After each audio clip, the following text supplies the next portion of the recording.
Abre mi alma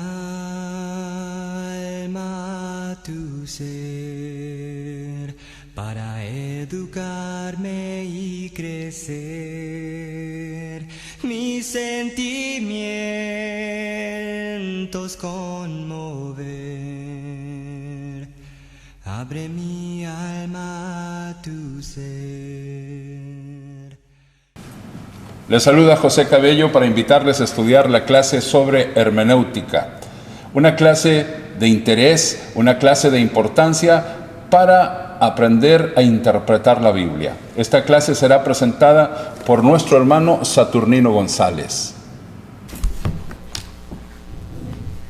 Sean todos bienvenidos a esta clase, que de antemano quiero decirles que es muy elemental, porque es una clase muy amplia, pero bástenos decir que si usted, después de estas clases elementales de hermenéutica, sigue por sus medios, por su interés, investigando acerca de esta clase, es lo que deseamos, porque el obrero de Dios nunca descansa. El obrero de Dios siempre investiga y cada día descubre más y más acerca de la palabra de Dios.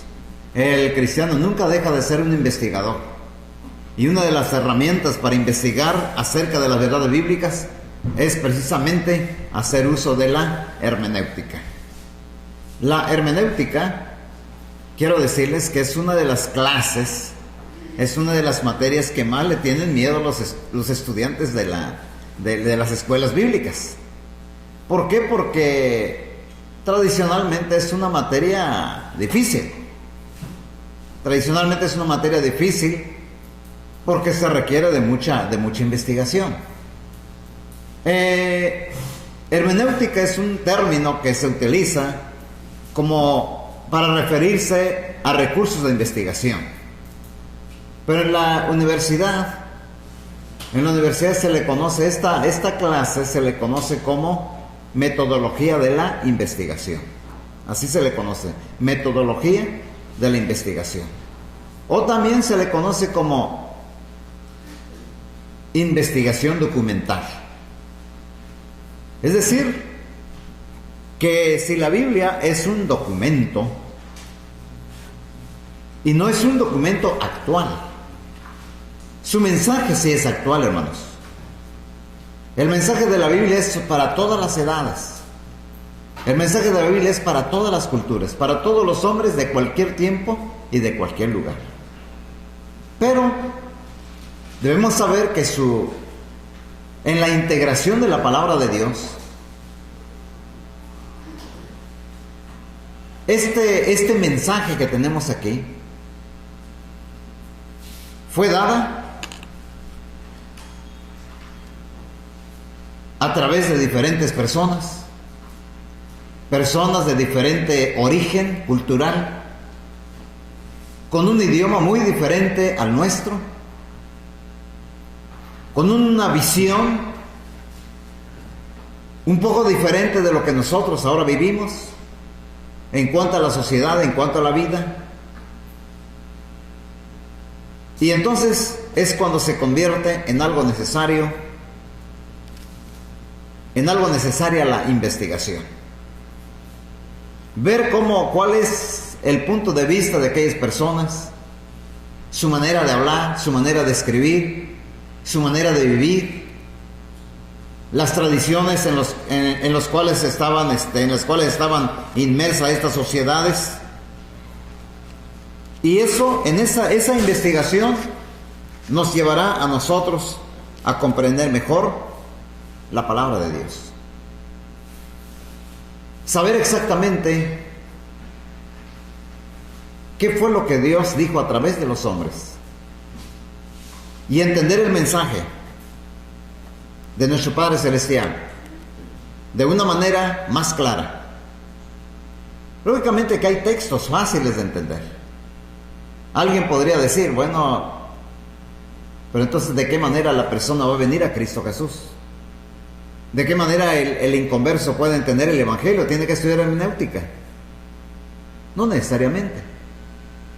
Porque el Evangelio es enseñado a través del mensaje de Cristo, su vida, su muerte, su sepultura, su resurrección, su ascensión al cielo, de una manera general, de una manera sencilla, de una manera comprensible para todos los hombres de cualquier tiempo y de cualquier edad. Sin embargo, no solamente la Biblia es el Evangelio, también trae consigo lo que es la edificación del cristiano. Y diríamos que es en esta faceta donde es importante la hermenéutica. Cuando nuestro Señor Jesucristo envió a la gente a predicar, en Mateo 28, 18 al 20, dice Jesús, acercándose, dijo a sus apóstoles: toda potestad me es dada en el cielo y en la tierra, por tanto id y haced discípulos a todas las naciones, bautizándolos en nombre del Padre, del Hijo y del Espíritu Santo. Hasta ahí entendemos nosotros lo que es el evangelismo, llevar el evangelio. Pero luego dice, enseñándoles que guarden todas las cosas que yo os he mandado. Ahí comienza la faceta de la enseñanza, la edificación de la iglesia. Y es cuando ya el cristiano comienza su preparación. Y ese conocimiento de la palabra nunca va a terminar hasta que dejemos nuestra vida aquí en la tierra.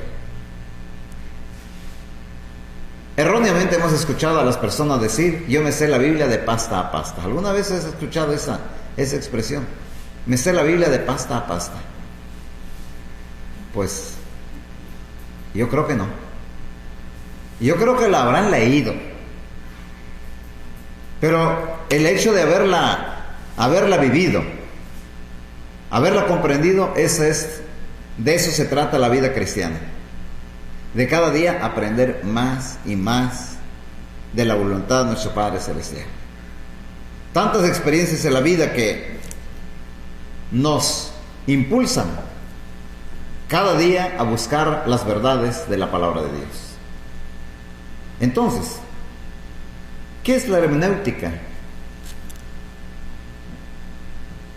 Si lo tratamos de entender a través de la etimología, es decir, a través del término,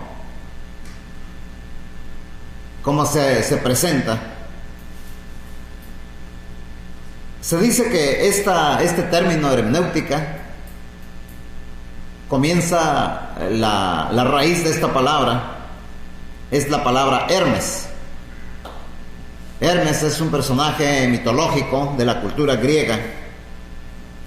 Hermes era el mensajero de los dioses, encargado de transmitir y de interpretar los mensajes a los afortunados o desafortunados destinatarios. Él era el encargado de llevar el mensaje, interpretar el mensaje. Eso es en su sentido etimológico.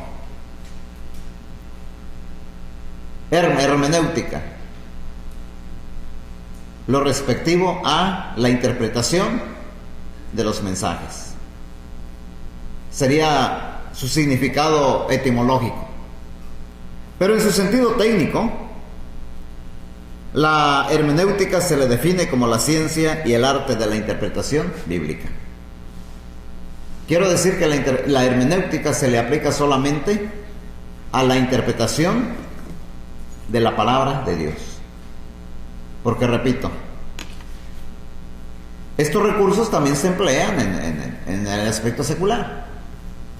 En la universidad se le conoce como metodología de la investigación o investigación documental.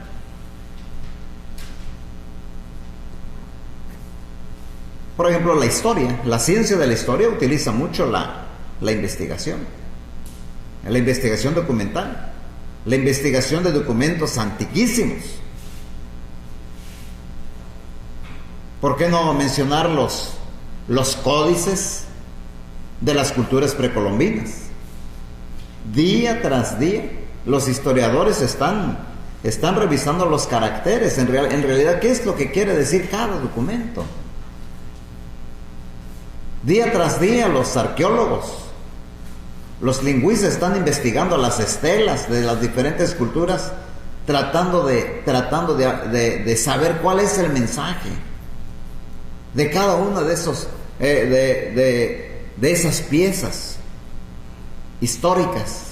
¿Qué transmiten? ¿Sí? Entonces en su faceta no bíblica, entonces podemos hablar acerca de investigación documental, acerca de una metodología de la investigación. Pero cuando nos referimos a hermenéutica, nos referimos a la ciencia y el arte de la interpretación bíblica. ¿Por qué decimos que es una ciencia? Porque como ciencia tiene reglas, tiene leyes, tiene un orden de cómo se puede interpretar un documento.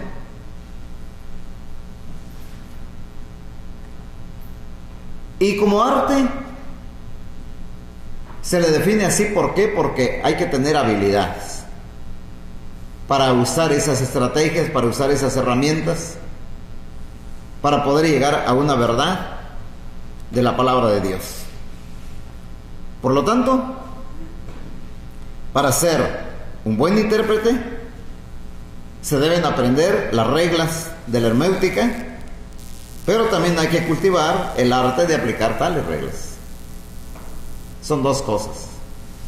Hay que conocer las reglas, luego hay que saber usar las reglas. Por eso es ciencia y que se puede convertir en arte.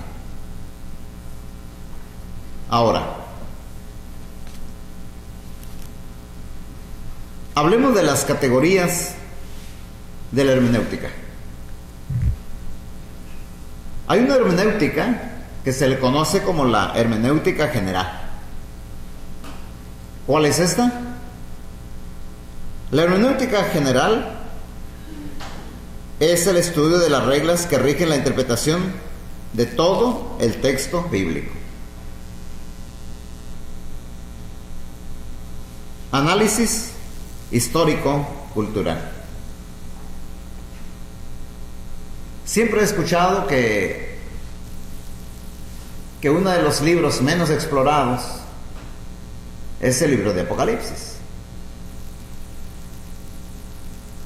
¿Qué es lo que ha faltado ahí? ¿Por qué es uno de los menos explorados? Precisamente porque las personas no se han interesado mucho en usar la hermenéutica para poder sacar las lecciones tan maravillosas del Apocalipsis.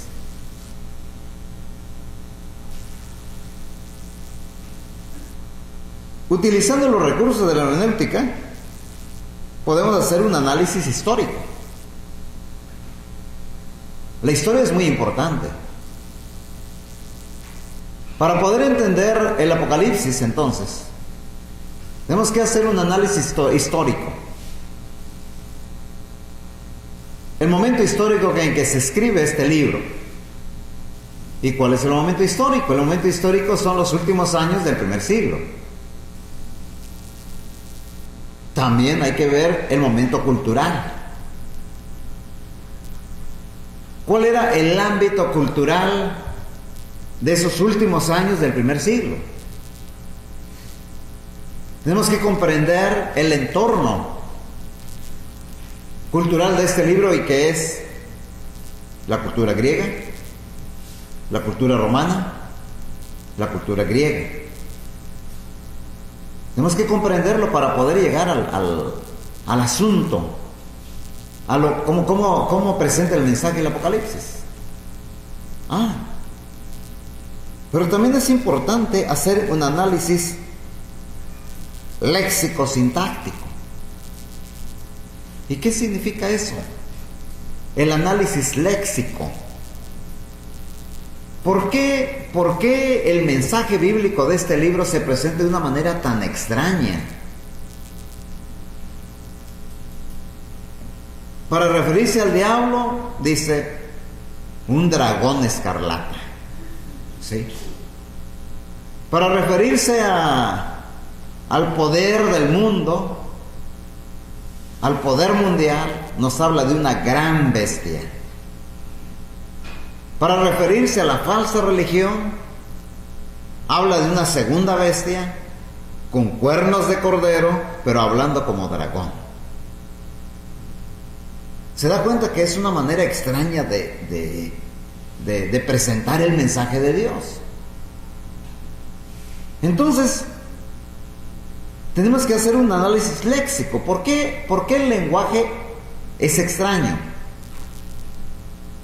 ¿Por qué Dios aprobó esta manera de presentar el mensaje divino? Entonces esto nos obliga a indagar más en la literatura apocalíptica. ¿Qué es la literatura apocalíptica? ¿Por qué usa recursos tan importantes como es el simbolismo?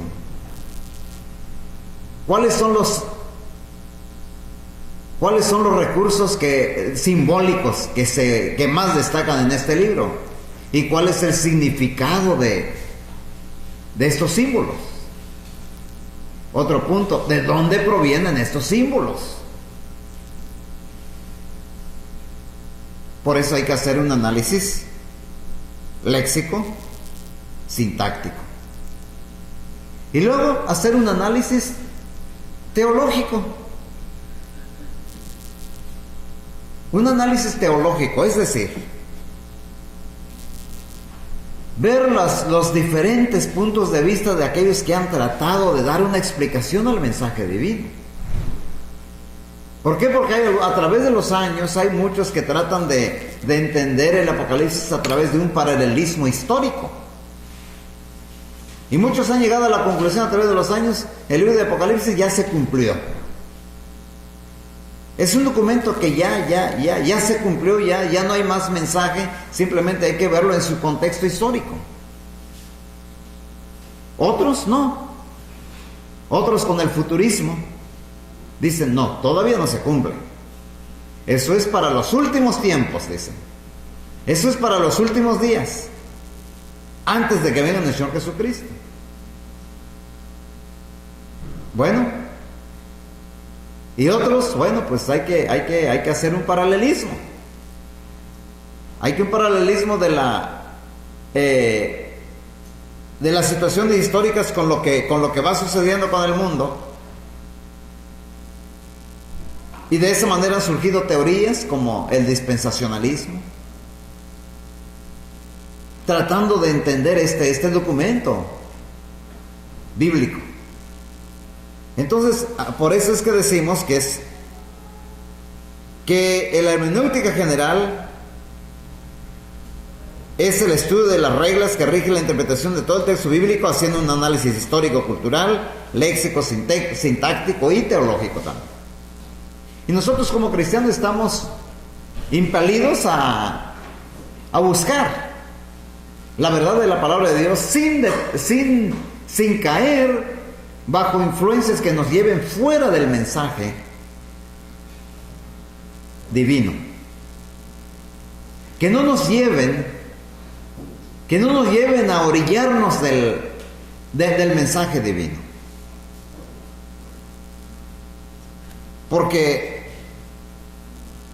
Porque cuando el hombre ha hecho esto, cuando no hace una investigación correcta, es por eso que las sociedades religiosas, escuchen bien esto, las sociedades religiosas han caído en el concepto del rapto. ¿Sí ha escuchado usted el concepto del rapto? La teoría del rapto. ¿Ha escuchado también usted la teoría de un reino milenial terrenal, sí o no? De un paraíso terrenal por 1000 años. ¿Ha escuchado usted teorías como los 7 años de la gran de la gran tribulación.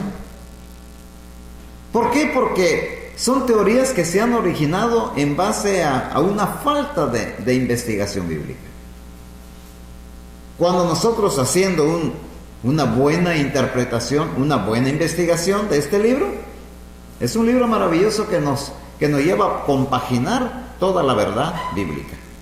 No escapa, no es algo extraño, no escapa a toda la verdad bíblica presentada por nuestro Señor Jesucristo. Eso es con respecto a la hermenéutica general. Ahora, la hermenéutica especial. La hermenéutica especial es el estudio de las reglas que se aplican a géneros específicos. Por ejemplo, ¿cómo poder interpretar las parábolas? ¿Qué es una parábola? ¿Cuáles son los recursos que utiliza la parábola? Alegorías, los tipos, la profecía. ¿Cuáles son las características literarias? ¿Cuáles son las herramientas de que hacen uso estos géneros, por decirlo, géneros literarios, para llegar a emitir una verdad? Cuando hacemos ese análisis de cada recurso, entonces estamos ante una hermenéutica especial.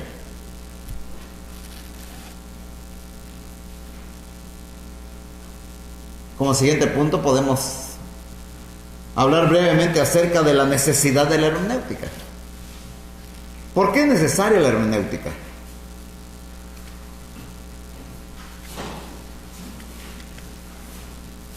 Es necesaria la hermenéutica porque leemos, oímos y encontramos que como receptores de un mensaje tenemos un código de interpretación. Ese código es la lengua, es el lenguaje. Entonces, dominamos un lenguaje, vamos a decirlo, dominamos un idioma, nos llega la información a través de ese idioma, interpretamos el mensaje a través de ese idioma y lo entendemos. Pero muchas veces ocurre que no dominamos tanto un idioma. Para poder captar un mensaje en otro idioma, tenemos que poner más atención. Hay que poner más el oído atento a ver qué es lo que me está diciendo. ¿Por qué? Porque la manera de decir es diferente, el acento es diferente. Tengo que poner más atención. Y definitivamente muchas veces hablado no le entendemos, pero leído sí le entendemos. ¿Por qué? Porque es más despacio todavía la manera de comprender aquel mensaje. Hablando acerca de la verdad bíblica, así nos llega. Hay mensajes de la Biblia que nos llegan, lo entendemos. De tal manera amó Dios al mundo. ¿Quién no entiende ese mensaje? De tal manera amó Dios al mundo, que dio su Hijo unigénito, para que todo aquel que en Él crea no se pierda, mas tenga vida eterna. Bueno, es un mensaje general y que se capta, de momento se capta ya. Pero vamos a adentrarnos en la comprensión del amor de Dios que dio a su Hijo unigénito. Para poder entender ese dar a su Hijo unigénito, ya tenemos que empezar a investigar un poco más. ¿Por qué tuvo que darlo? ¿Sí? ¿Por qué tuvo que darlo? ¿Por qué tuvo que ser el Hijo de Dios para venir a este mundo? ¿Por qué tuvo que morir en una cruz? Ahora se dice que nuestro Señor Jesucristo, de acuerdo no busquen este texto, pero de acuerdo a Hebreos capítulo 10, empezando por el versículo 1 hasta el versículo 10, dice que de todo ese sistema de sacrificios del Antiguo Testamento, Cristo con un solo sacrificio cumplió todo aquello. esto ya nos invita a entender más acerca del sistema de sacrificios del Antiguo Testamento para poder entender toda la obra redentora de Cristo Jesús. Entonces esto ya, cuando ya investigamos esto, entonces ya estamos usando la hermenéutica. ¿Por qué? Porque ya estamos haciendo uso de la investigación. Por eso es que oímos el mensaje y cuando algo bloquea esa comprensión espontánea del significado, nos volvemos más conscientes del proceso que usamos para comprender. Y esto es normal. Como estudiantes de la Biblia, esto es normal. ¿Por qué? Porque nos están diciendo un mensaje que no es originario en nuestro propio idioma. La hermenéutica es esencialmente, por eso, una codificación del proceso que por lo general empleamos en un nivel inconsciente para comprender el significado de una comunicación. Cuantos más bloqueos hay en la comprensión espontánea, tanto mayor será la necesidad de la hermenéutica. ¿Por qué? Porque tenemos que descifrar el mensaje. Cuando interpretamos la Biblia, hay diversos bloqueos en una comprensión espontánea del significado original del mensaje. ¿Y cuáles son esos bloqueos? ¿Cuáles son esas circunstancias o esos factores que nos bloquean la comprensión? La primera de ellas es que hay un abismo, ¿qué? Abismo histórico. Hay un abismo histórico, hay una historia que nos separa. Para esto tenemos que entender que es un abismo. ¿Se acuerda usted allá entre el rico y Abraham y Lázaro? Dice, permite que Lázaro venga y me moje la lengua. Le dice, no es posible, porque hay una gran cima que nos separa. Ni ustedes pueden venir acá ni nosotros para allá. No podemos. Ahí tenemos un abismo, una cima. Entonces nos separa un abismo histórico por el hecho de que nos hallamos ampliamente separados en el tiempo de los escritores y los lectores originales.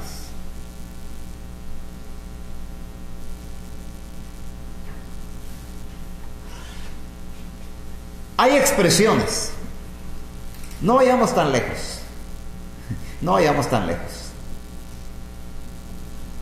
Cruzando aquí a unos minutos de México acá, empiezan las expresiones de una manera diferente. Una de mis primeras experiencias cuando llego a Estados Unidos es que yo quería cambiar el aceite al carro y estaba el anuncio: cambio de aceite tanto, pero abajo dice Early ¿qué? Early Birds dice tanto. Y dice, ¿qué será eso? Dice, hay pájaros tempraneros. ¿Qué será eso? Bueno, es una expresión que fácilmente el de la cultura anglosajona lo entiende. Los que llegan temprano, más barato. Pero uno que no tiene esa expresión, no usa expresión, pues no lo entiende. Tengo que saber qué significa eso. Yo quiero pagar más barato, pero tengo que ser pájaro tempranero. ¿Sí? Entonces tengo que investigar qué significa para pagar más barato. Y eso que estamos en el mismo tiempo. Pero como no estamos habituados a esa manera de hablar, no lo entiendo. Muchas veces la persona batalla en la comida. Hay otra experiencia, no por perder tiempo, sino para mostrar el ejemplo. Ahí me contaron que estudiantes de Sudamérica venían a Estados Unidos a estudiar en Lubbock y ellos querían economizar. Entonces ellos no conocían la comida, iban a una tienda y compraban la lotería y se lo llevaban a su cuarto. y hacían sus sándwiches ahí. Y un hermano los fue a visitar y que le dijo, oigan, ¿aquí tienen gatitos? No, ¿por qué? Pues nomás. ¿Pero por qué nos preguntan? Le digo, por esto que están usando. Oh, dice, están bien sabrosos, con esa carne se hacen sándwiches bien sabrosos. ¿Y cuánto tiempo ya? Llevaban como 2 meses comiendo sándwiches con comida para gatos. Sí. Eso me contaron. De tal manera que cuando yo llegué a los Estados Unidos, yo quería pescado. Y de la casa donde nos prestaron para vivir inicialmente los primeros meses, a 3 cuadras estaba Sam's. Y yo fui a buscar pescado y andaba viendo y vi ahí que decía catfish. Y pues bueno, yo lo traduje literalmente, pescado para gatos. Bueno, dije, no, pues eso no la compro porque no vaya a pasar como aquellos que estaban comiendo pescado, alimento para gatos. Y yo buscaba algo y nomás sabía puro catfish. Bueno, ya me acerqué a una persona ahí y le dije, yo busco un pescado bueno para comer. Pues dice catfish. Le digo, pero no es para gatos. Y se empezó a reír. No, dice, es para los humanos, dice. Más que así se llama, dice. Ah, bueno, ok, bueno, entonces ya entendí. Pero repito, así como estos ejemplos tan sencillos y estas experiencias tan rutinarias que nos pasan, eso pasa también con la palabra de Dios. Pero estamos a una distancia, a cientos de años, por qué no decirlo, a miles de años, para comprender la manera de hablar de estas personas que escribieron la palabra de Dios. Entonces, hay un gran abismo histórico. En estos apuntes yo le puse, por ejemplo, la negación de Jonás de ir a predicar a Nínive. ¿Por qué no quería ir a predicar si él era un profeta? Para eso tenemos que hacer un análisis de las situaciones que estaban sucediendo en esos tiempos, de cómo la nación de Israel sufría la opresión de Asiria. Entonces, y qué es lo que, y otra cosa que no entendemos es por qué Jonás, después de ir a predicar el evangelio, decir, en 40 días esta ciudad va a ser destruida, y después con un placer por adelantado se fue a una montaña a esperar el día en que esa ciudad iba a ser destruida. Y cuando no se destruyó la ciudad, Jonás se enojó. ¿Por qué? Porque él ya estaba deleitándose en ver arder a la ciudad de Nínive. ¿Por qué? Porque por tantos años Israel había sufrido la opresión de ese pueblo. Así es que el deseo natural de Jonás era, bueno, finalmente ha llegado la revancha. Finalmente Dios se acordó de nosotros y va a castigar a este pueblo. Pero en vez de castigarlo, los perdona. Y de ahí viene el desazón de Jonás. Entonces, tenemos que comprender, tenemos que hacer un puente de ese gran abismo histórico, pasar ese puente, ese abismo de la historia, para poder comprender el mensaje de Dios. Pero tenemos que superar el abismo histórico. El otro abismo es el abismo cultural, que resulta del hecho de que hay diferencias importantes entre la cultura de los antiguos hebreos y la nuestra. No reconocer aquel ambiente cultural o el nuestro, o la diferencia entre los dos, puede resultar en serios malentendidos del significado de las palabras o acciones bíblicas. Así dice el autor Tyler.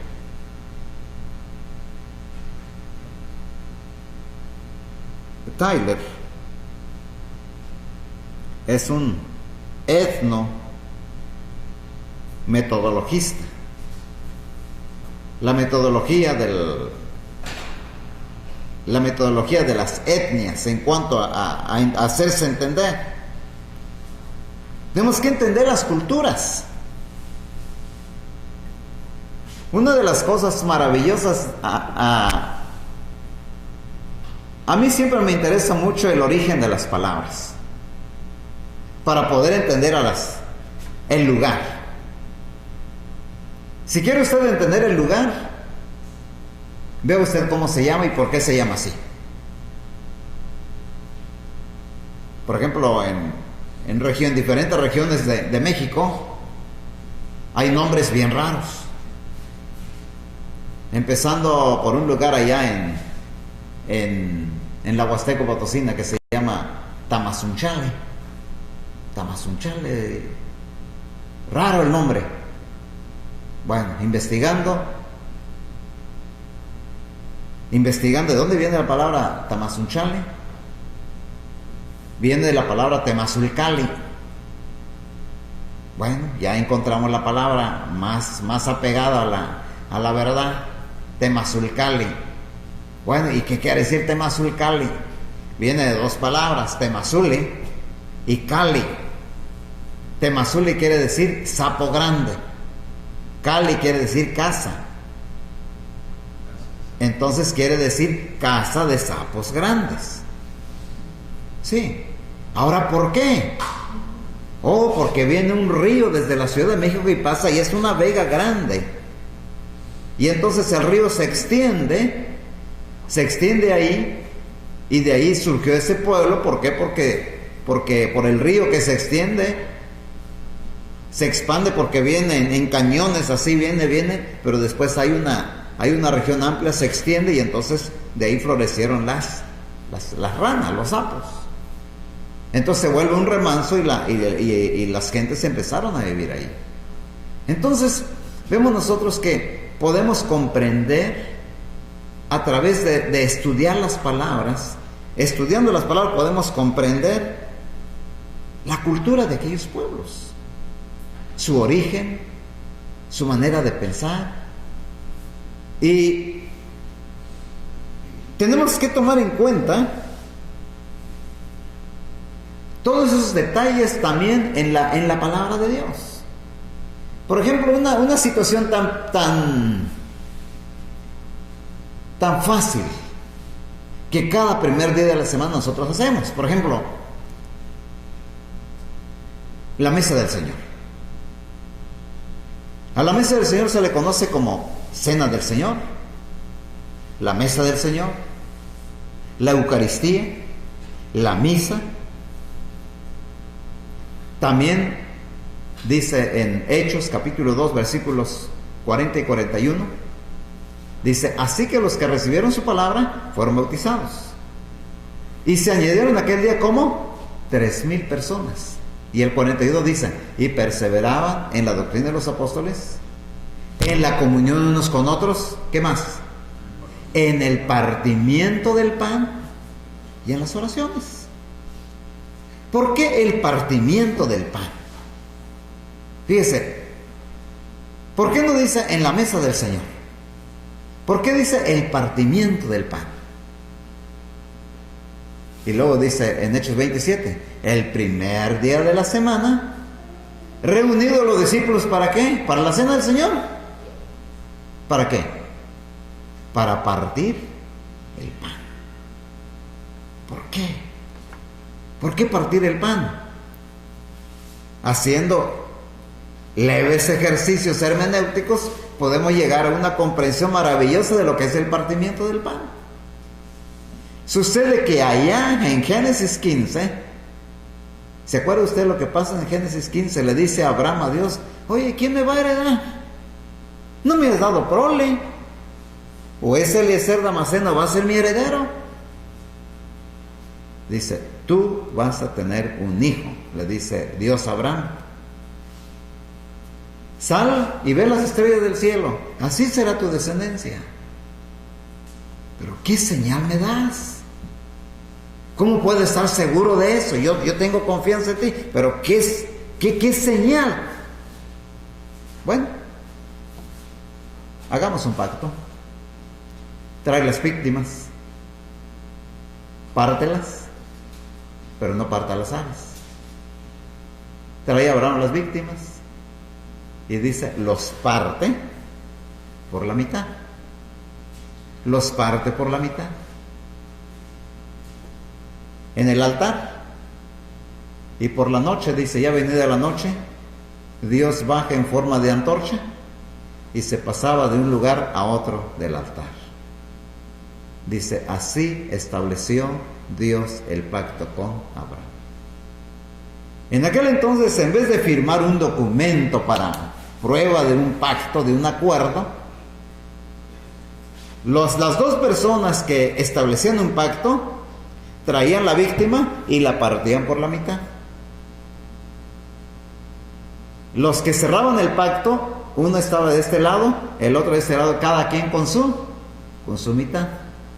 Luego, para cerrar el pacto, este se pasaba de este lado y este se pasaba de este lado y pronunciaban, así me haga Dios como este animal partido, y aún me añada si yo no cumplo con el pacto establecido el día de hoy. Entonces se pasaban de este lado y con esto sellaban el pacto. ¿Qué fue lo que hizo Dios? Tú vas a tener un hijo, un descendiente, y serás padre de una gran nación. Y luego en el capítulo 20 dice, en tus simientes serán benditas todas las naciones de la tierra. Y luego Gálatas 3:16 dice, ahora bien, a Abraham y a su simiente fueron hechas las promesas. No dice y a las simientes como si hablase de muchos, sino como de uno. Y a tu simiente, la cual es Cristo Jesús. Entonces, hermanos, fíjense a qué conclusión llegamos. ¿A qué conclusión llegamos? Cuando partimos el pan, cuando participamos del pan, de ahí viene el partimiento del pan, nos acordamos de que somos miembros del cuerpo de Cristo, que es la iglesia, y somos descendientes de Abraham. Descendientes de aquel simiente que es Cristo Jesús, a través del cual venimos a ser descendientes de Abraham.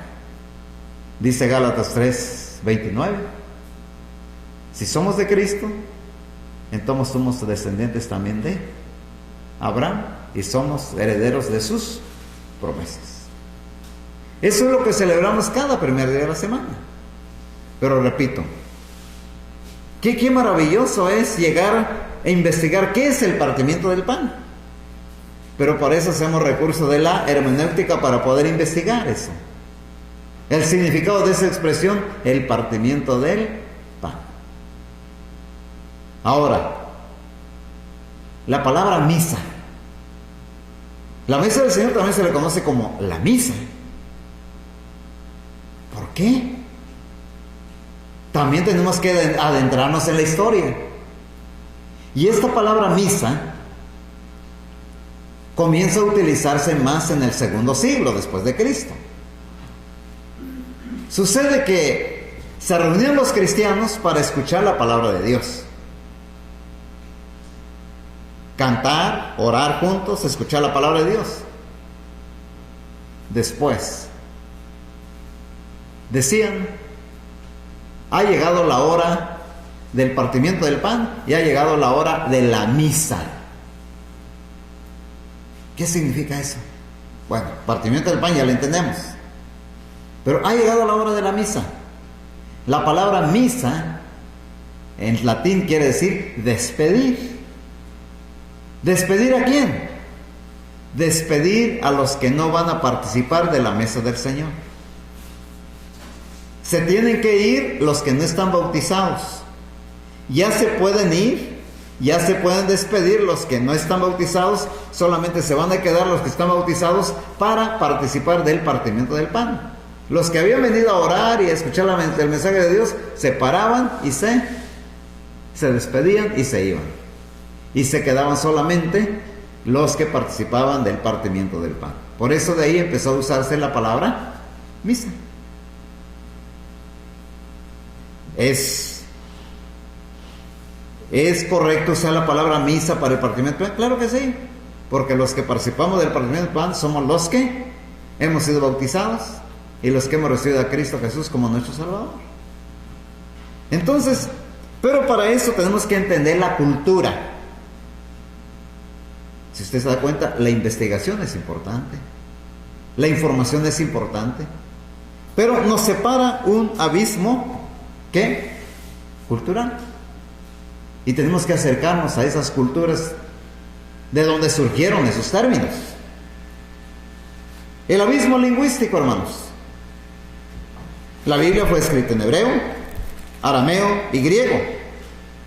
3 idiomas que tienen estructuras y modismos muy diferentes de los nuestros.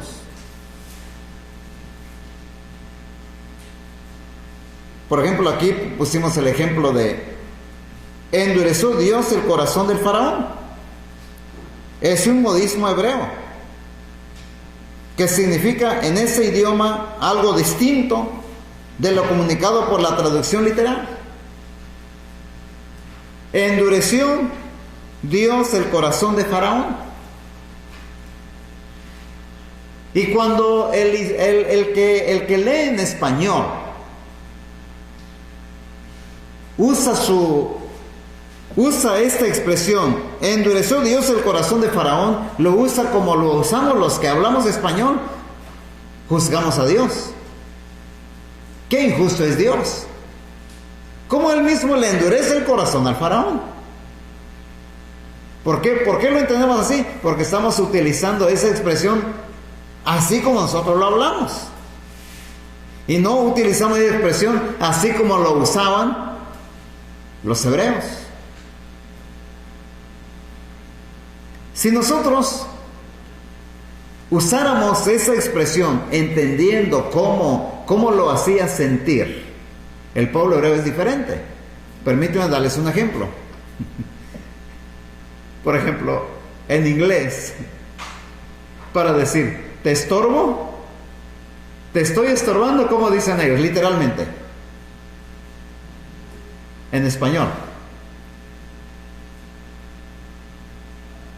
am I in your qué? In your way. Tradúzcalo literalmente. Estoy en tu camino. Y si usted lo traduce literalmente, si le pregunta, ¿estoy en tu camino? ¿Qué le puede decir? Sí. Y había un trabajador que traducía literalmente. Estaban trabajando y su jefe le dice, ¿estoy en tu camino? Oh, sí, dice. Discúlpame. Y a cada rato, ¿estoy en tu camino? Sí. En otras palabras, a cada rato está diciendo, me estás estorbando. ¿Por qué? Porque le estaba traduciendo como uno lo entiende. Pero la expresión es, ¿te estorbo? ¿Estoy siendo qué? ¿Un problema para ti? Lógicamente que para el trabajador no es un problema. Es cierto que está en el camino, pero no es un problema. Pero sin embargo, si lo traducimos lo estamos viendo la traducción, te estorbo. El estorbo sí es un problema. Se dan cuenta que muchas veces el mensaje de la Biblia lo traducimos a nuestra manera de hablar. ¿Sí? Y entonces no entendemos lo que dice la palabra de Dios. Entonces, hermanos, hay un abismo lingüístico. Saber por qué la Biblia utiliza ciertas expresiones que los traductores no nos lo ha trasladado totalmente claro a nuestra cultura. Uno de los ejemplos es, y esto siempre lo mencionan en estas clases, cuando dice que Saúl, persiguiendo a David, se mete en una cueva. Y David y sus hombres estaban alrededor en las paredes de la cueva. Dice, y Saúl entró para cubrirse los pies. Y esta versión Reina Valera 60, así lo dice. Entró Saúl para cubrirse sus pies.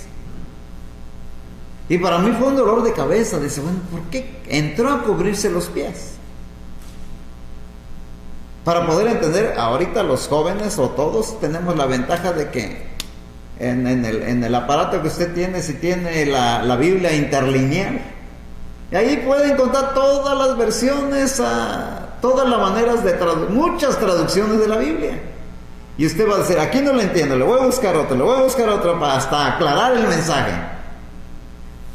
Hace 20, 30 años su servidor no había nada de internet ni nada de eso. Yo tenía que comprar 10 Biblias con diferentes versiones, diferentes traducciones para entender el mensaje de Dios.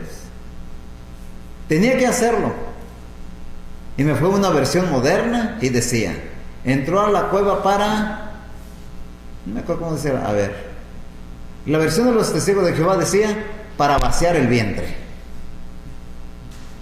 Y luego, creo que la versión moderna dice, entró a la cueva para hacer del cuerpo. Tampoco es claro. Para hacer el cuerpo, para vaciar el vientre. Hasta que una de las traducciones dice, para hacer sus necesidades. Dije, ya lo entendí. Pero en Reina Valera 60 dice, entró para cubrirse los pies. Todavía los traductores, todavía les falta mucho para llegar con un español claro, para poder entender lo que ellos trataban de decir, para que yo lo entienda así. Porque de otra manera voy a seguir interpretando la Biblia de acuerdo a como yo hablo el idioma. Peor tantito, hermanos. No sé si esto ya entra en la hermenéutica, pero muchas veces yo he visto que no se usan correctamente los signos de puntuación. Yo he visto textos de correo que de una pieza sin usar signo de puntuación y uno dice, bueno, ¿qué está queriendo decir esta persona? Por ejemplo, manda un hermano, dice, ¿qué canto voy a cantar hoy? Dice, ¿qué canto voy a cantar? Pues yo era como un signo. Pues qué bueno, hermano, cante. No, dice, hermano, le estoy preguntando. Me está preguntando. Entonces póngale el signo de interrogación. Pero no, hermana, ¿qué canto voy a entonar hoy? Pues qué bueno, cante. Adelante, alabe a Dios. No, hermano, le estoy preguntando. O sea, queremos expresar algo, pero no sabemos cómo expresarlo.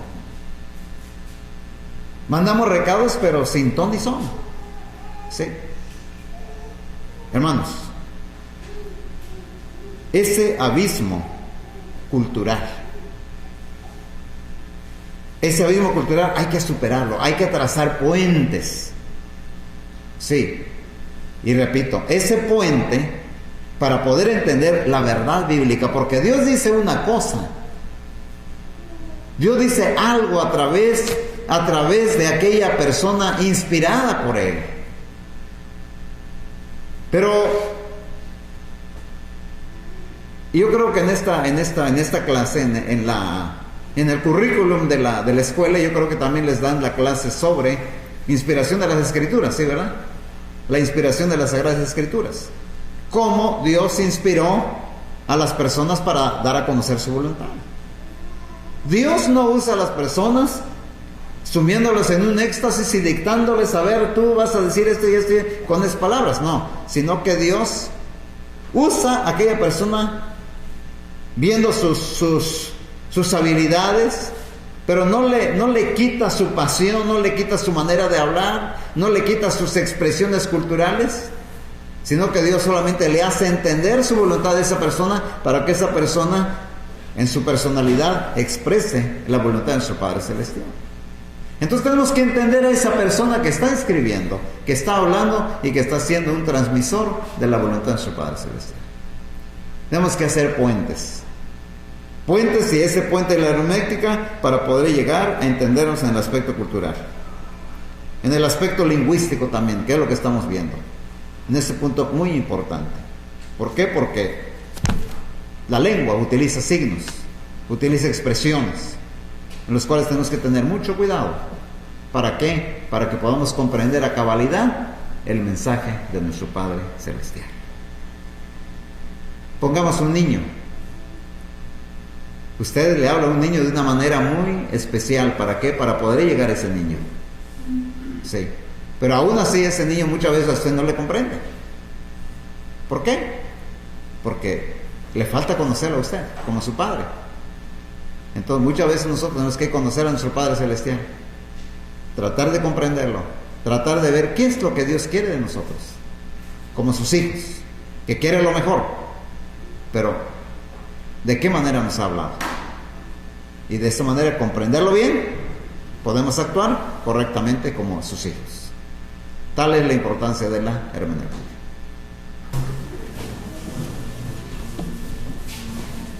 Estamos hablando acerca de los abismos que tenemos que transponer para poder entender el mensaje de nuestro Dios. Vimos el abismo histórico, el abismo cultural, el abismo lingüístico.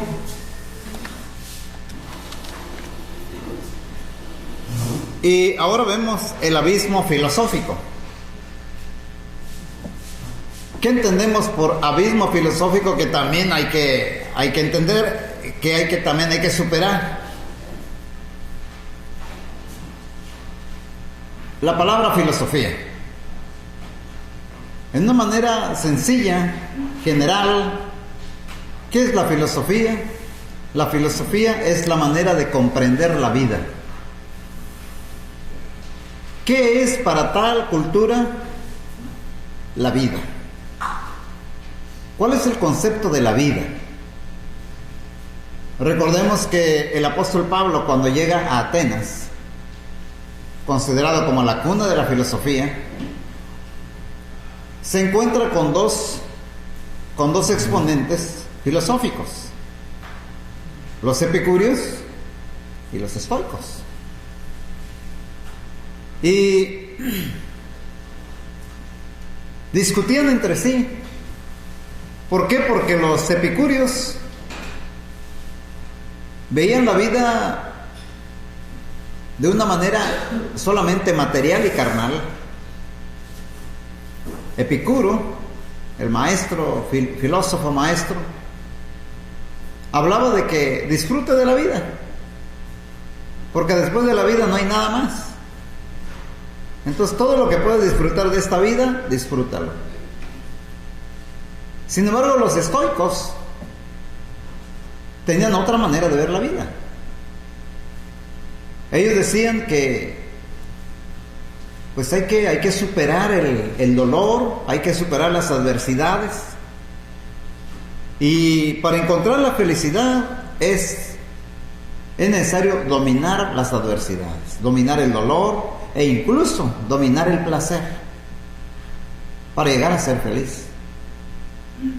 Cuando llega el apóstol Pablo hablando acerca del Evangelio de Cristo, ellos lo toman, y es cierto, el cristianismo es otra manera de ver la vida, y en cierta manera es otra filosofía.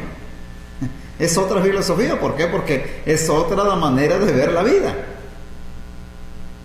¿Cómo vivir la vida? Y hay tres preguntas que trata de contestar toda corriente filosófica. La primera pregunta es: ¿de dónde viene el hombre? ¿Qué es el hombre y cuál es el propósito del hombre aquí en la tierra? Y tercera pregunta: ¿a dónde va el hombre? Toda corriente filosófica trata de contestar esas preguntas. Y es por eso que ahí en Hechos 17, el apóstol Pablo, desde el versículo 26 en adelante, contesta las tres preguntas. ¿De dónde viene el hombre? Contesta: de una sangre ha hecho todo el linaje de los hombres. ¿Sí? De una sangre ha hecho todo el linaje de los hombres. Contesta la primera pregunta. Luego contesta la segunda pregunta: ¿qué es el hombre y cuál es el propósito del hombre aquí en la tierra? ¿Qué es el hombre? Dice el apóstol: al hombre se le ha prefijado el orden de los tiempos y los límites de su habitación para que busque a Dios. El hombre es un ser finito, es un ser temporal. Está aquí en la tierra en un tiempo y en un espacio para que busque a Dios. Y la tercera pregunta: ¿a dónde va el hombre? Lo contesta en el versículo 31. Por cuanto ha establecido un día en el cual juzgará al mundo con justicia. El hombre va ante la presencia de Dios, ante el juicio final. Entonces, si ustedes se dan cuenta, el apóstol Pablo maneja la filosofía. Así como lo planteaban los griegos, contestando a las 3 preguntas, el apóstol Pablo contesta precisamente las 3 preguntas de la filosofía. Claro, el apóstol en el Evangelio se presentan las situaciones que el hombre tiene que superar en esta vida. Pero en la filosofía es una manera de ver la vida. Entonces muchos pueblos, a través del tiempo, a través de la historia, los pueblos tienen diferentes formas acerca del concepto de la vida. Hace muchos años leí un artículo muy interesante y se llama El Niño de la Paz. Y habla de un misionero norteamericano que fue a África a predicar el Evangelio. Y dice que este hombre tuvo muchos problemas para presentar a Cristo Jesús. ¿Sabe usted cuál fue el problema? El problema del misionero, en que para las tribus africanas, el concepto de la vida, la filosofía, ¿qué es la vida? Para ellos es dominar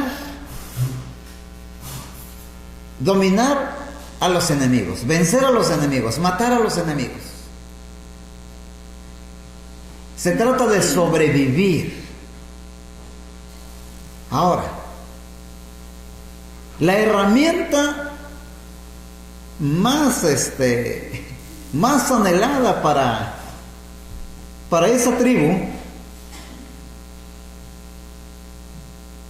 es la habilidad de traicionar. Imagínense, cultivar la traición, pero de una manera tan bien pensada, tan bien planificada, y de tal manera que el enemigo no se debe dar cuenta. Y se dice que había un pleito cuando este misionero llega.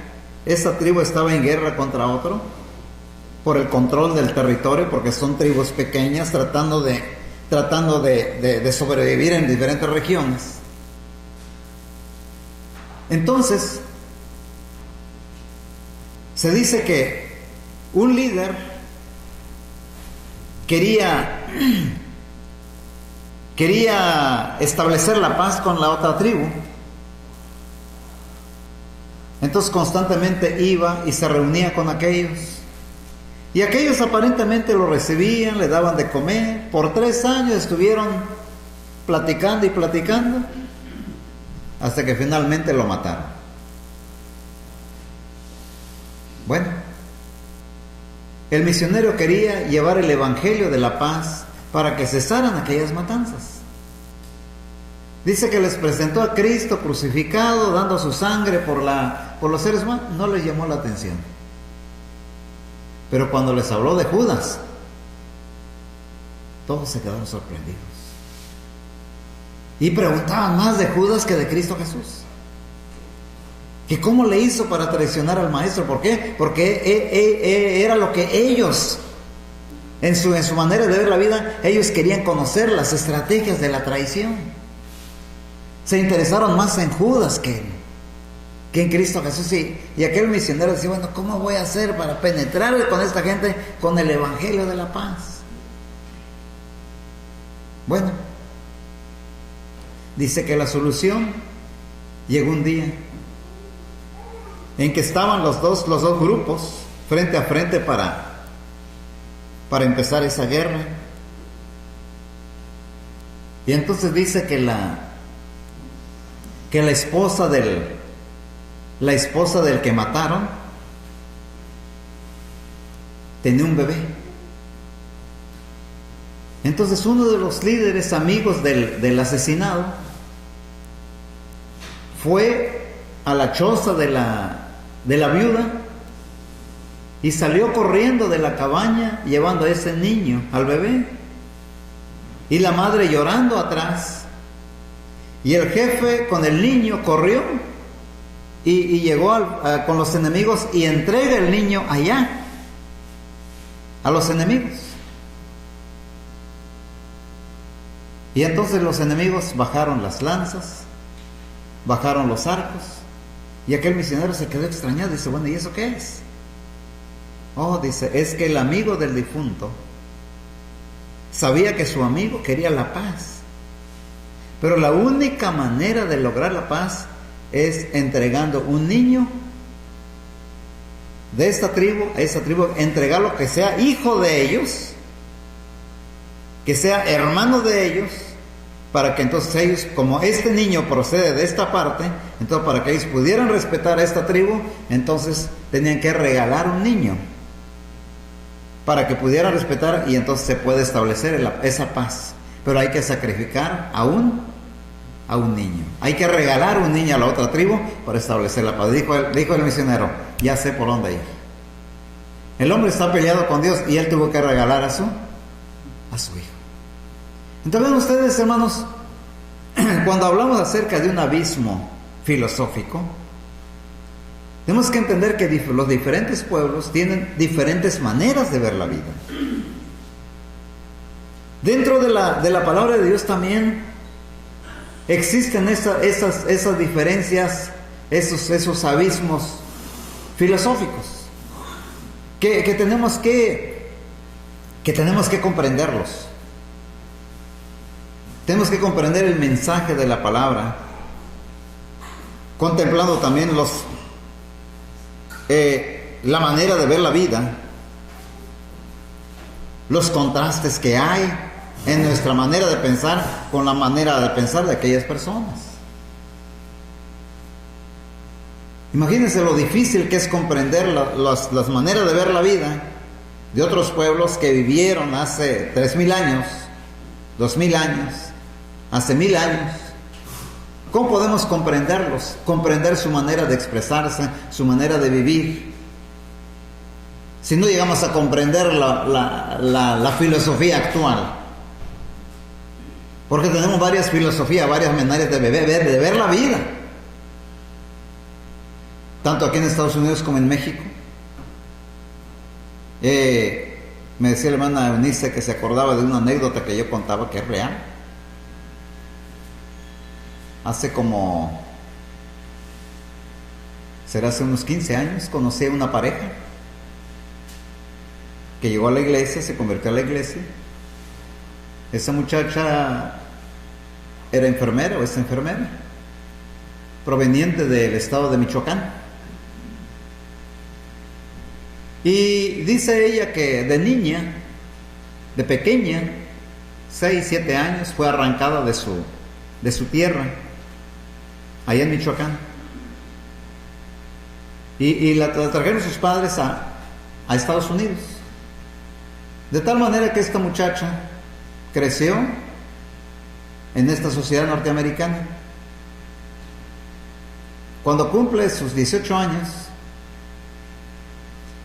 lo llevan a visitar a sus abuelos allá en México. Era un rancho donde las muchachas por la tarde salían al agua. Y esta muchacha pues se juntó con las demás muchachas y fue al agua. Una cubeta, trajeron agua del arroyo. Y los muchachos casaderos acostumbraban a acudir al mismo arroyuelo para ver a las muchachas. Bueno, total que esta muchacha llegó, llevaba su cubeta con las muchachas y sacó el agua. Se acerca un muchacho y le dice, ¿le ayudo con la cubeta? La muchacha aquí muy desenvuelta, sí, aquí está la cubeta. ¿Se lo lleva a su casa? Sí. Le llevó hasta su casa. Y ya llegando del camino real para llegar a la casa, le dice, señorita, aquí está su cubeta. No, dice, ahora me lo cargaste del arroyo, ahora llévamelo hasta la cocina. Y se lo llevó allá. Dejó la cubeta. Dice, al otro día yo me vine. Temprano me vine y ya. A los 15 días, el muchacho de la cargada de la cubeta llegó a Austin. Se presentó a la casa y le dice a la muchacha, vengo a pedir tu mano para establecer con tus papás cuándo va a ser el día de la boda. ¿Cuál boda? La boda que concretamos. ¿Cómo que concretamos? Sí. Tú dijiste que te querías casar conmigo. ¿Cuándo? Cuando aceptaste que yo te cargara la cubeta de agua. No, tú me dijiste, yo sentía pesada la cubeta y tú me dijiste, yo te dije que me ayudaras. Sí, pero para nosotros cuando una muchacha dice que sí, es que se quiere casar con el muchacho. Y le dice, no, yo no la entendí así, discúlpame, no la entendí así. Pero luego viene otro problema, dice el muchacho, bueno, ¿y ahora cómo regreso a mi pueblo? Sin esposa. ¿Por qué? Porque delante de todos aceptaste ser mi esposa. ¿Y ahora qué hago? No puedo regresarme sin esposa. Y bueno, enojado desapareció el muchacho, pero nunca regresó más a su pueblo. ¿Por qué? Porque sería la burla de todo el pueblo. Repito, hay diferentes maneras de ver la vida, los conceptos de la vida. Son diferentes formas. Y eso ocurre estamos hablando en el año 2001. Ahora, y es difícil para nosotros. Es difícil para nosotros comprender eso. Ahora, comprender los puntos de vista, la filosofía de los pueblos hace 2000 años, de 3000 años, es un poquito más difícil. ¿Cómo lo podremos comprender? Otra vez, a través de los recursos de la hermenéutica. Ahora, en vista de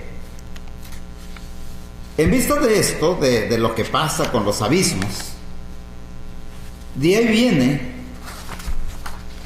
el problema de cómo surgen diferentes puntos de vista acerca del mandamiento bíblico. La hermenéutica es necesaria debido a los abismos cultural, histórico, lingüístico, filosófico, que bloquean una comprensión espontánea y exacta de la palabra de Dios. Entonces, hay principales opiniones diferentes sobre el concepto de la inspiración de las Sagradas Escrituras, lo que ya decía hace unos momentos. Por ejemplo, en la actualidad tenemos que tener cuidado con diferentes corrientes de pensamiento en cuanto a la inspiración de las Sagradas Escrituras. ¿Cómo llegamos a tener en nuestras manos las Sagradas Escrituras? ¿Sí? ¿Qué es este documento? ¿Cómo podemos entender este documento? Porque para nosotros los cristianos, toda la Escritura es inspirada por Dios y útil para enseñar, para redarguir, para corregir, para instruir en justicia, a fin de que el hombre de Dios sea perfecto, enteramente preparado para toda buena obra. Es decir, que aquí están los lineamientos de nuestra conducta cristiana. ¿Sí? Sin embargo, ¿cómo puedo saber realmente cuando vienen corrientes de pensamiento diciendo: la historia del jardín del Edén es un mito? Sí, es un mito, es una leyenda. No lo tomes tan al pie de la letra lo que dice ahí. Esto se enseña en las universidades. Los jóvenes reciben esa clase de enseñanzas. ¿Qué podemos hacer nosotros los cristianos? Estamos ante una sociedad compleja. Por ejemplo, el eterno pleito del movimiento aborto por aborto contra el antiaborto, el concepto del matrimonio, porque los cristianos defendemos un matrimonio entre un hombre y una mujer. Los movimientos, y no vamos a decir modernos, ¿por qué? Porque este concepto ya estaba en las culturas hindú, en las culturas caldeas, en las culturas griega y romana. Por ejemplo, la homosexualidad dentro de la cultura greco-latina era normal. De otra manera, el apóstol Pablo no hubiera hablado en contra de la homosexualidad, partiendo del mandamiento divino, pero era visto como algo normal. Y ahora también, hermanos, en esta sociedad se está viendo algo no solamente normal, sino algo legal, protegido por las leyes. Pero esto no para, hermanos, esto no para ahí. Hay un movimiento ahora, una abogada en Brasil, y ya ganó el primer caso. Dice, ¿quién les ha dicho a ustedes que el matrimonio es solamente entre dos personas? ¿Que no se puede constituir un matrimonio entre 3 personas, entre 4, entre 5? Puede vivir con un matrimonio. Un hombre puede vivir, 2 hombres pueden vivir con 3 mujeres. 2 mujeres pueden convivir con 3 hombres como matrimonio. Y nosotros como autoridades podemos extenderles el acta de matrimonio. Esto lo leí hace 2 años, eran propuestas de esta abogada brasileña. Y hace 15 días leí otra información y ya ganó el primer caso. Casó ya, como es una abogada y es juez, casó ya a 3 personas como un matrimonio. Imagínense, ¿hacia dónde vamos? Las intenciones se están volviendo leyes y se protegen estos movimientos. Y dicen, sí, es cierto. Hay un gran movimiento de Brasil ahora. ¿Cómo es posible? Bueno, aquella abogada tiene sus bases legales para decir, es posible. Solamente lo que se necesita es respeto. Lo que se necesita es respeto. Se necesita acuerdo entre ellos, que firmen, que pueden vivir como matrimonio las 3 personas. Y si fallan estas 3 personas, entonces ya se vuelven, ya las consecuencias de la ley tienen que afrontar, pero si ellos se comprometen en eso, es posible. Entonces, hermanos, diferentes puntos de vista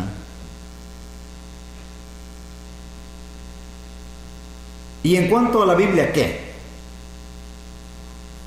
Viene el argumentado punto de Dios es amor. Dios es todo amor. Si Dios es todo amor, entonces no puede rechazar a nadie. Sí. Es diferentes puntos de vista. Y estos puntos de vista, hermanos, influyen con diferentes posturas en cuanto al concepto de la inspiración de las Sagradas Escrituras. Por ejemplo, existe la postura liberal. La postura liberal es que los escritores bíblicos fueron inspirados de manera similar a Cervantes y otros grandes escritores. Lo que ellos transcribieron fueron primitivas concepciones religiosas hebraicas acerca de Dios y de sus obras. Las complicaciones, su organización y su elección revelan la creciente conciencia, ¿sí?, espiritual de los compiladores. En otras palabras, Dios solamente dio la idea, dio de una manera somera su voluntad. Luego aquellos lo entendieron y entonces ya las complicaciones, ya la organización, Ya la manera de interpretar la palabra de Dios ya es algo personal del que escribió tal o cual libro. Esa es la postura liberal. Hay otra postura, la postura neo-ortodoxa. La palabra ortodoxa quiere decir lo que es tradicional. Neo-ortodoxa, un tradicionalismo nuevo. Aunque esta postura tiene mucha variación, de modo que ninguna generación puede incluir con exactitud todos los puntos de vista, se puede decir que la mayoría cree que Dios se reveló solo en actos poderosos, pero no en palabras. Las palabras de la Biblia atribuidas a Dios son solo la forma como los hombres entendieron el significado de las acciones divinas. Dios actuó, el hombre lo entendió a su manera y a su manera lo escribió. Esa es otra manera de entender la inspiración de las Sagradas Escrituras. La postura ortodoxa. Esta postura sostiene que Dios obró por medio de las personalidades de los escritores bíblicos de manera tal que, sin suspender su estilo personal de expresión o libertad, lo que ellos produjeron era literalmente soplado por Dios. Por eso les hablaba hace un rato de que ustedes como estudiantes tuvieron la clase sobre la inspiración de las Escrituras. ¿De qué manera Dios inspiró? ¿Qué entendemos por inspirar?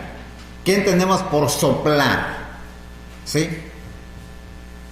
El soplado de Dios.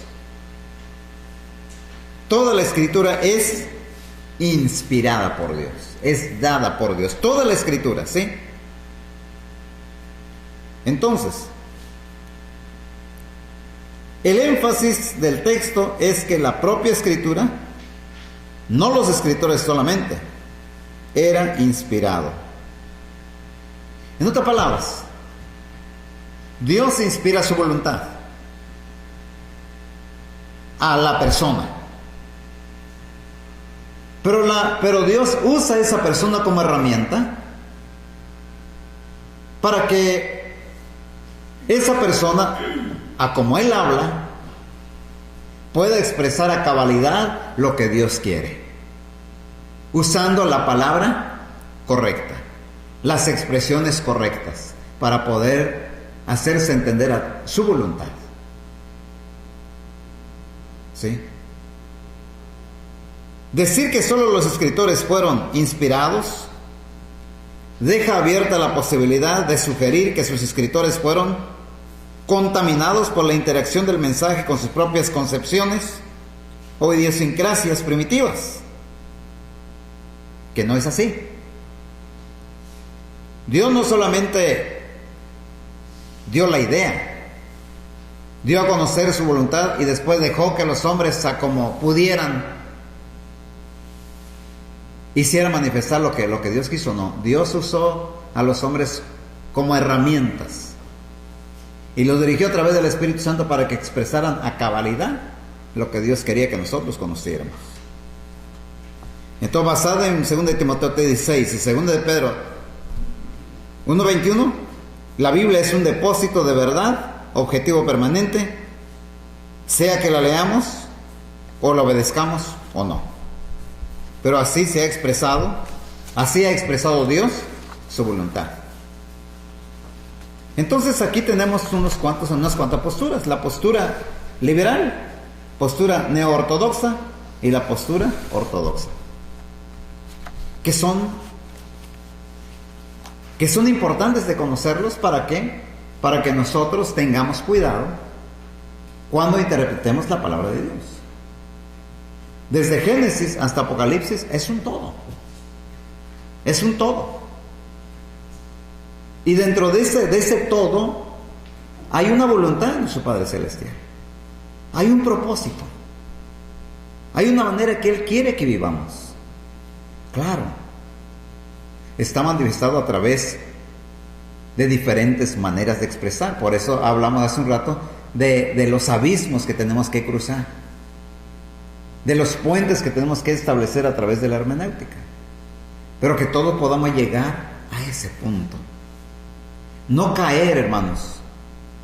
No caer en doctrinas, por ejemplo, dice el apóstol Pablo, hablando de la mujer. Pero se salvará engendrando hijos. No establecer una doctrina, entonces la mujer solamente se puede salvar cuando tiene hijos. Ya con eso ahí viene un conflicto.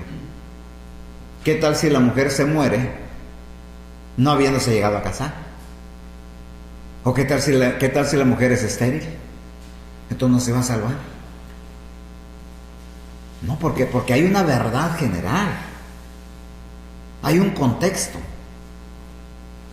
Para eso nos sirve la hermenéutica, que nos da recursos de cómo interpretar la Biblia, de qué manera entender la voluntad de Dios. No encerrarnos en un concepto, encasquillarnos en una expresión. Para eso es este curso sobre la interpretación bíblica. Hermenéutica es la ciencia de cómo interpretar los textos y un arte también. La hermenéutica nos da recursos. Luego nosotros hacemos de eso un arte. ¿Por qué? Porque tenemos la habilidad para usarlos y de esa manera llegar a la comprensión de la voluntad de nuestro Padre Celestial. Es interesante esta clase, ¿sí? Y es importante para el investigador. Y en este caso para ustedes que se preparan para llevar el mensaje de nuestro Dios a las personas que no lo conocen.